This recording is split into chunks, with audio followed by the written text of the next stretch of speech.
November মাস পড়ার সাথে সাথেই চন্দ্রমল্লিকা গাছগুলোয় প্রচুর কুঁড়ি চলে এসেছে। আর এই মতো অবস্থায় গাছেদের একটু যত্ন, একটু খাবার দেওয়া অবশ্যই প্রয়োজন।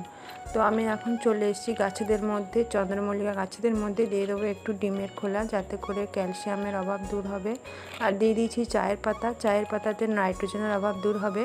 আর তারপর আমি গাছগুলো একটু খুঁড়ে নেব, আর তারপর দিয়ে দেবো একটু গোবর সার, যেটা চন্দ্রমল্লিকা গাছের ভীষণই প্রিয়। আর তারপর গাছগুলো একটু হলুদ পাতা আর পোকা লাগা, খারাপ হয়ে যাওয়া পাতাগুলো একটু পরিষ্কার করে দেবো, কারণ চন্দ্রমল্লিকা গাছ পরিষ্কার পরিচ্ছন্ন ভীষণই পছন্দ করে। যত গাছ পরিষ্কার হবে তত তাড়াতাড়ি ফুল আসবে আর গাছগুলো তত সুস্থ থাকবে। আর তারপর ভালো করে জল দিয়ে মাটিটা আমি ভিজিয়ে দেব।